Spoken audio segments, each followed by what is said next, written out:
One of my favorite hobbies is to observe two things. One, the patterns of society, and two, the patterns of the successful. Now, all you have to do is avoid one, like the plague, experiment with good actions, and protect your attention at all costs. Make a list of societal patterns. What are the masses doing that lead to mediocrity? Excessive gaming, excessive junk food, no meaningful goals, abysmal work ethic, settling down too early. It's not hard to see where these actions will lead with a little bit of long-term thought. Now, make a list of successful patterns. What do the happy, healthy, and wise do? They have a vision, they set holistic goals, they form habits, they develop themselves. Successful people understand that they are the outcome of their choices when it comes to their health, wealth, and relationships. It's still crazy to me that you can become top 10% in 3 to 6 months at any skill with Obsessive Study online. And now, of course, I don't mean any skill here, but I do mean useful skills that are going to be in demand and are in demand right now. The ones that you can learn that revolve around media and code. So whether it just be coding or it be everything that stems from media, so writing, speaking, marketing, sales, and everything that stems from those, like email marketing, graphic design, video editing, other creative pursuits, copywriting, all of that fun stuff. And the more of these that you study, which isn't shiny object syndrome, it's skill stacking, the more you understand how they interconnect, and the more you are able to approach the market and target a profitable problem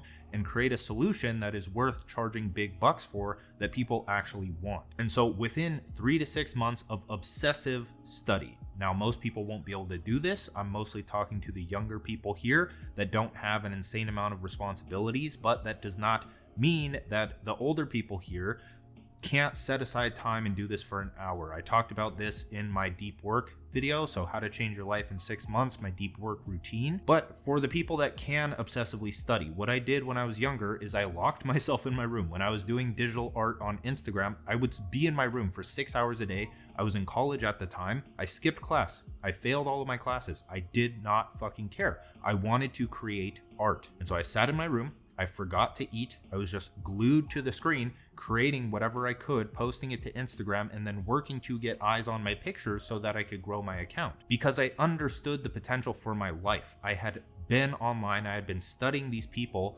that talk about how they made so much money because it's true, and I wanted to become that. And while it took me a bit longer to become that, the potential for my life was there. Once I was aware of it, once I was aware and accepted that there is a better way of living, there was no going back. School, I knew I was going to drop out. I knew that I wasn't going to get a job. And even if I did, I wasn't going to hold it for very long because I would be working my ass off to get out of it. And that's the thing. Just by studying these skills, you expose yourself to new potentials for your life. Skill acquisition is what will take you from mediocre to successful. Skills are the bridge between where you are now and what you want.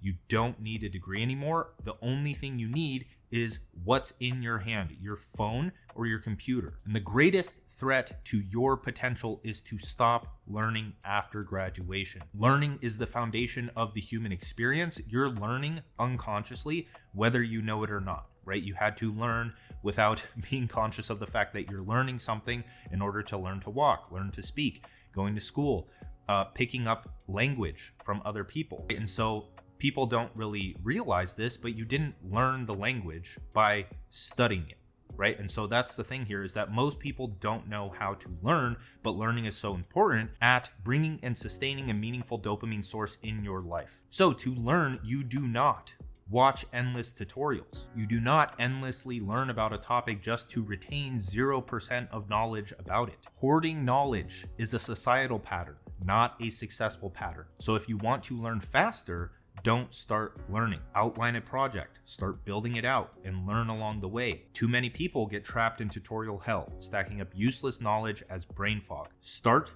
encounter a problem, seek specific knowledge to overcome it. And now the greatest threat to society is someone who isn't reliant on it. All successful people build their own thing. And now, of course, I want to backpedal a bit here with society. You have to contribute to society. And when I say that the greatest threat to society is someone that isn't reliant on it, you are still reliant on it to an extent, but you are not a slave to it. You are not controlled by it. Your survival is not dependent on a societal entity paying you a paycheck or something like that. You are building your own independent income source through skill acquisition and by flowing with this where the state of work is going. And then from there, you are in a much better position in your life. Because here's the thing, your goals evolve as you achieve them. There's really no end, and there's not supposed to be. But in a power ladder or climbing a societal pyramid scheme or even a corporate hierarchy, there's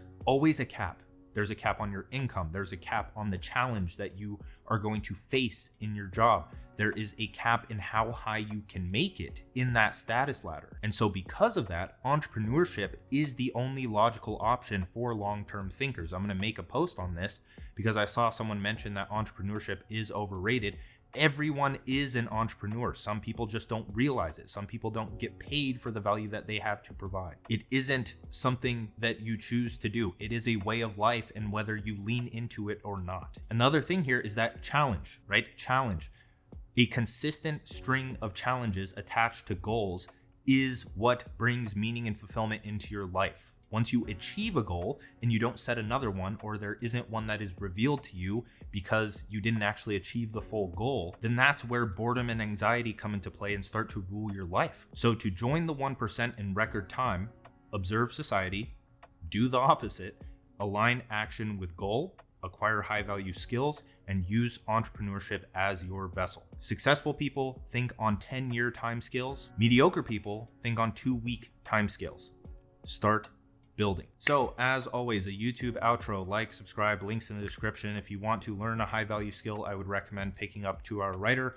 Writing is the foundation of literally any other skill. You want to get into marketing, email marketing, sales, even copywriting, sometimes graphic design. You need something to design, right? You need a message in the form of words and writing in order to piece into a design that you can output via media and attract people to your products or services. So if you want my method for doing that, check out 2-Hour Writer. There's also some other cool stuff in the description. That's it. See you in the next video.